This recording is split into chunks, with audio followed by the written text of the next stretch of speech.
നമസ്കാരം. Big boss season 7 മറ്റൊരു വീഡിയോയിലേക്ക്. അനുമോള് തെറ്റ് ചെയ്തു എന്ന് എല്ലാവരും വാദിച്ചു കൊണ്ടിരിക്കെ തന്നെയാണ് ആര്യനും ജിസേലും കിച്ചണിൽ പോയി രാവിലത്തെ എന്തോ ഒരു ഭക്ഷണം എടുത്ത് കഴിക്കുന്നത്.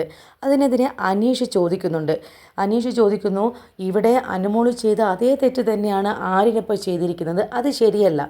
മറ്റുള്ളവർ വിശന്നിരിക്കുമ്പോൾ നിങ്ങളിങ്ങനെ കാട്ടുന്നത് ശരിയല്ല എന്ന് അനീഷ് വാദിക്കുന്നുണ്ട്. എന്നെ വാദിക്കുന്ന അനീഷിനോട് ആര്യൻ പോട് കിണാപ്പ എന്നാണ് പറഞ്ഞത്.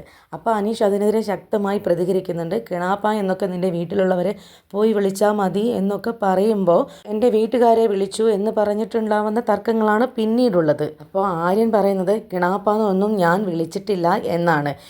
72ഓളം ക്യാമറകളും മറ്റു മത്സരാർത്ഥികളും കേൾക്കെ അനീഷിനെ കിണാപ്പ എന്ന് വിളിക്കുകയും മാത്രമല്ല അതിനെ ചോദ്യം ചെയ്തപ്പോൾ പിതാവിനെ സ്മരിച്ചു കൊള്ളാൻ പറയുകയും ചെയ്തു. ഒറ്റയടിക്ക് പറഞ്ഞു കഴിഞ്ഞാൽ അനീഷിനെ തന്തയ്ക്കാണ് ആര്യൻ വിളിച്ചിരിക്കുന്നത്. അപ്പോൾ ശക്തമായ ഭാഷയിൽ അനീഷ് പ്രതികരിക്കുന്നുണ്ട്. ഇത്തരത്തിൽ നീ എന്നോട് കളിച്ചാൽ നീ പോലും പ്രതീക്ഷിക്കാത്ത തരത്തിലുള്ള തിരിച്ചടിയായിരിക്കും നിനക്ക് കിട്ടുക. മര്യാദയുടെ ഭാഷകൾ ഉപയോഗിക്കാൻ നീ പഠിക്കണം എന്ന് പറയുമ്പോൾ ആര്യൻ വീണ്ടും അനീഷിനെ കളിയാക്കുന്നുണ്ട്. മാത്രമല്ല എന്നാൽ കക്കൂസ് തുമ്പി എന്ന് നിന്നെ വിളിക്കാം എന്ന് പറയുന്നുണ്ട്. അപ്പോൾ അനീഷ് പറയുന്നത് ഇതുകൊണ്ട് തന്നെയാണ് നിനക്ക് സംസ്കാരമില്ല എന്ന് പറയുന്നത്. സത്യത്തിൽ എത്ര വാർണിംഗ് കിട്ടിയിട്ടും ബിഗ് ബോസ് ഹൗസിനകത്ത് പല മത്സരാർത്ഥികളും ഇതേപോലുള്ള അശ്ലീല പദങ്ങൾ പ്രയോഗിക്കുന്നുണ്ട്.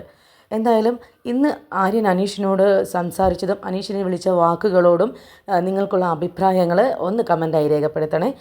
അടുത്തൊരു വീഡിയോയുമായിട്ട് വരാം. ഈ ചാനൽ ഒന്ന് സബ്സ്ക്രൈബ് ചെയ്യണേ.